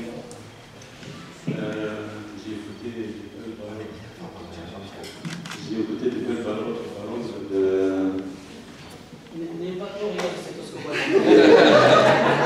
de tout le monde qui aime l'histoire, tout ça, c'est vraiment un œuvre. Mais qu'est-ce que je dis, c'est. Moi, déjà, je m'appelle Abdallah. Alors, je suis marié. Je suis d'origine égyptienne, ma femme est algérienne. Alors, j'ai 3 enfants, 2 filles et un garçon. Et les 2 filles sont mariées à Alhamdoulilah, grâce à Dieu. Alors, ils sont des petits-enfants aussi. Alors, qu'est-ce que je veux dire? J'ai toujours, par les passages coraniques et prophétiques,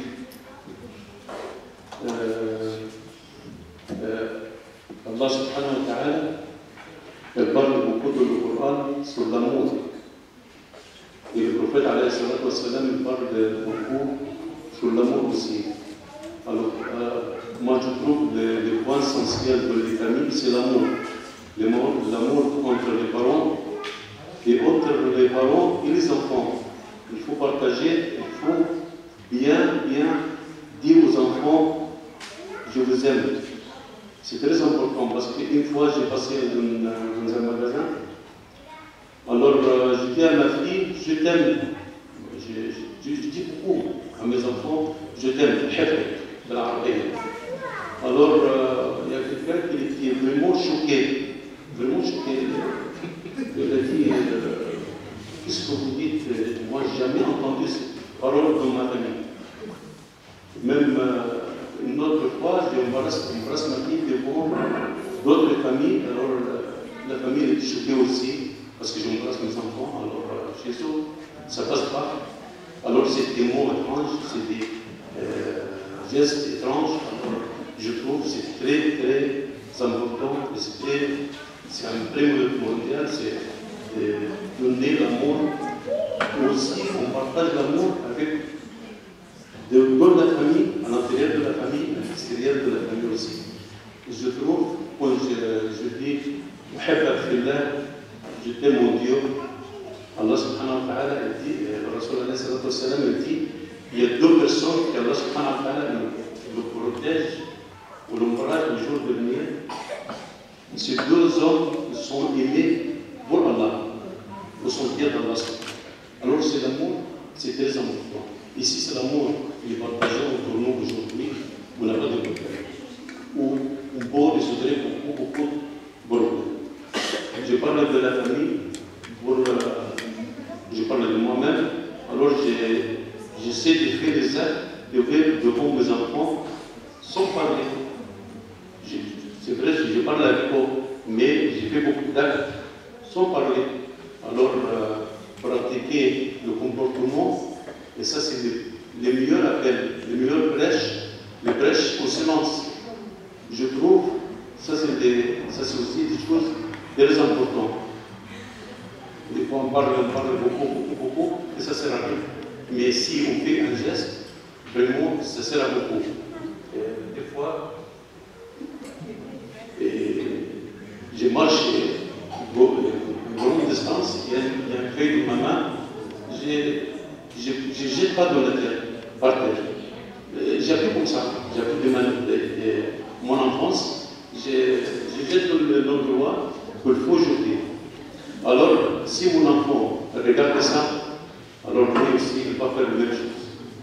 Alors, il ne faut pas aussi laisser les enfants, on dit, pour le grandir, je veux lui dire, non, Dans le ventre de maman, je commence à parler avec mon enfant.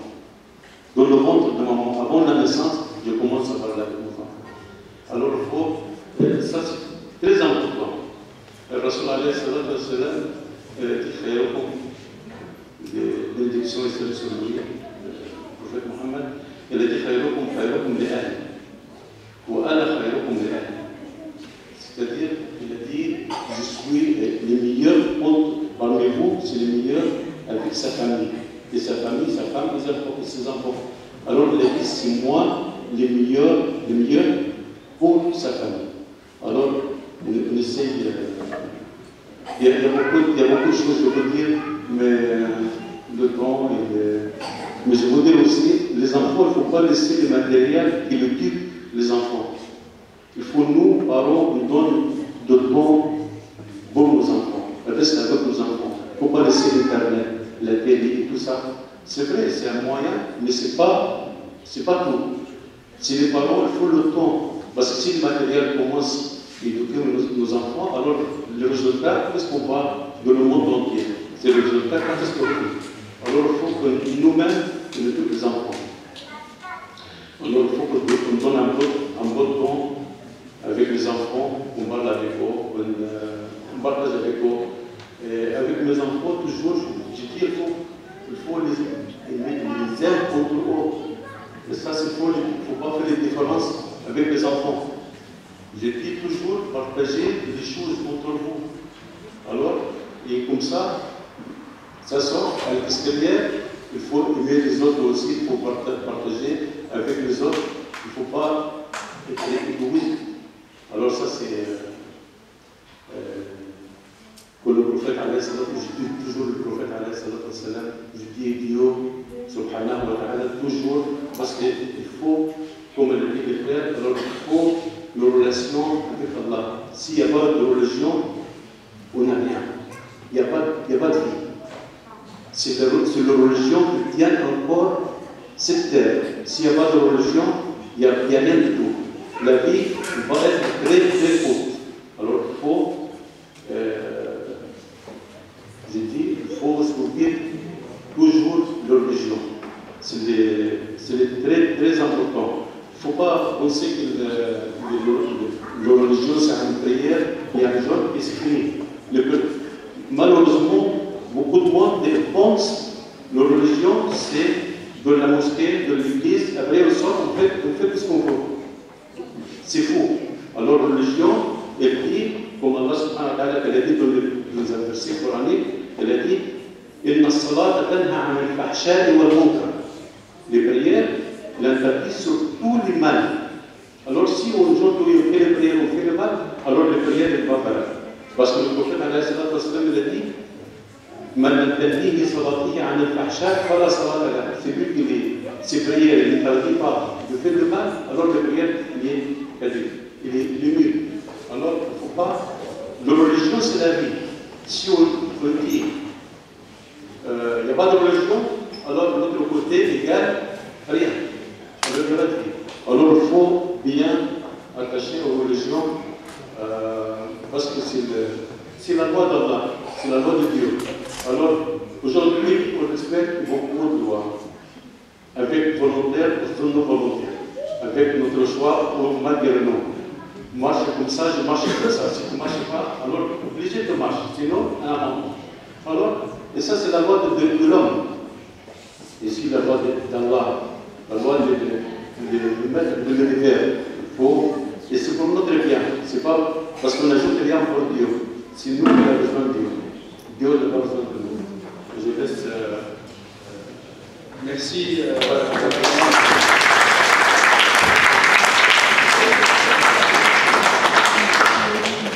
Ce que je retiens, c'est que la valeur de l'amour et d'éduquer ses enfants avec amour, leur faire savoir et que ce mot-là soit un mot important. Pourquoi il a dit ça, que la personne était étonnée de devoir dire à sa fille je t'aime, c'est que dans, on va dire, la culture entre guillemets maghrébine, et cette, on va dire, cette timidité injustifiée de dire dire je t'aime à sa fille, c'est pas venir embrasser sa fille. Alors que dans la vie du prophète, quand il voyait sa fille, il se levait, il la prenait dans ses bras et il embrassait sa fille. le prophète de l'islam embrassait sa fille. Et même, on raconte une autre histoire, c'est qu'une fois il était en prière, prosterné par terre, et il est resté très très longtemps dans la prosternation, ce qu'il n'avait pas l'habitude de faire. Donc les compagnons, il y en a un, il dit, je me suis levé, et j'ai vu qu'il y avait sur son dos son petit-fils. Et après, il leur a raconté l'histoire, il dit, mon petit-fils, Al-Hassan, est venu sur mon dos, et je n'ai pas voulu me lever jusqu'à ce qu'il descende pour ne pas le perturber. Il était en prière, il est resté pour ne pas faire peur ou faire tomber son petit-fils, par miséricorde et par amour à son petit-fils. Donc, moi je dirais, c'est dans cette éducation, l'amour il est très important. Nathalie, c'est quoi le programme des soins? C'est toi qui as Pendant que Nathalie va reprendre le micro, j'ajouterais moi que donc ce qu'on a entendu sur la religion, c'est qu'elle peut nous permettre de voir non seulement ce que nous voyons, mais aussi ce que nous ne voyons pas. Et donc de voir à travers nos enfants ce que bien sûr nous voyons, nous constatons, mais aussi ce que nous ne voyons pas. Bien sûr, dans ce que nous ne voyons pas, il y a l'amour de Dieu pour chacun, pour chacune de nos enfants. Et d'ailleurs, Nathalie est en train de nous distribuer une prière qui va justement dans ce sens-là. Pendant que on va faire un peu de publicité. Donc non seulement pour les gâteaux et les boissons que nous allons partager dans quelques instants,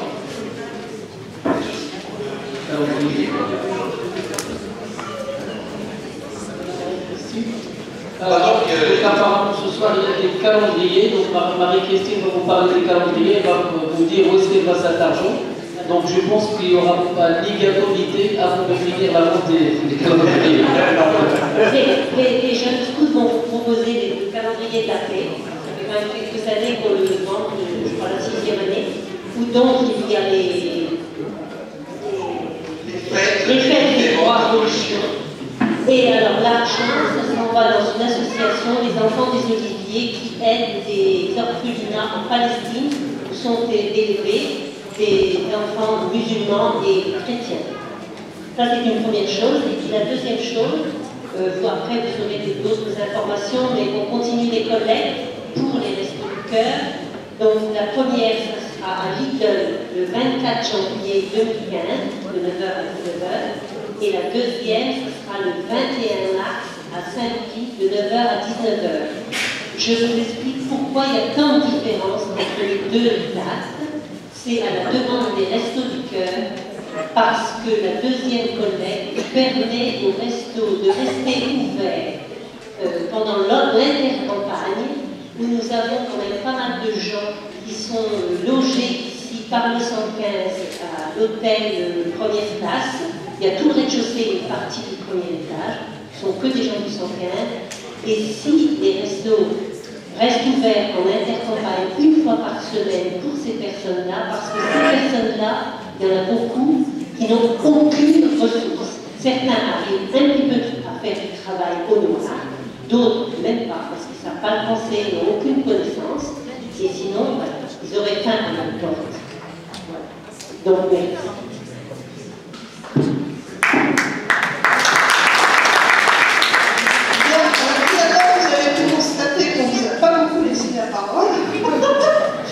Donc finalement, ça n'a pas été très différent de l'autre fois, ce qui est plus d'intervenants. Donc peut-être que la prochaine fois, on va peut-être reprendre ce thème, on verra la semaine prochaine. Surtout si vous avez des choses à dire sur la famille, venez nous dire que vous voulez un bis famille pour qu'on sache si les gens parmi vous voulaient s'exprimer sur le sujet. On va faire la prière et puis après le temps convivial, comme d'habitude, et il faut qu'on soit sorti à 11h, comme d'habitude aussi. La dernière fois, l'alarme s'est mise à sonner et il faut vraiment essayer de ne pas dépasser 11h. Non,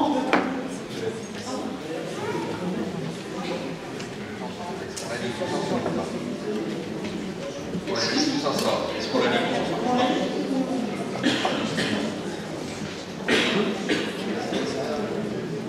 Et en tout cas, nous pouvons penser bien sûr à toutes les familles chrétiennes, musulmanes, d'autres religions sans religion, qui actuellement sont sur les routes de l'Exode, sont persécutés dans leur territoire, dans leur pays.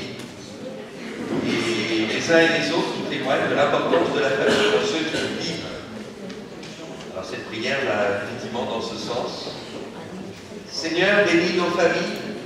Seigneur, nous te rendons grâce pour les fidélités joyeuses au oui entre époux chaque jour, pour le sourire des enfants, pour les pardons échangés, pour toutes les fécondités de nos foyers.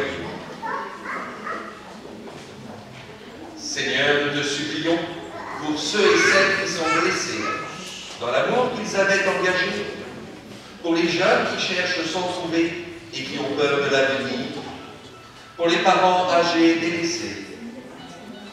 Seigneur, nous te prions, donne à nos familles d'être des cellules pleines de vie, des foyers de charité, des écoles de service.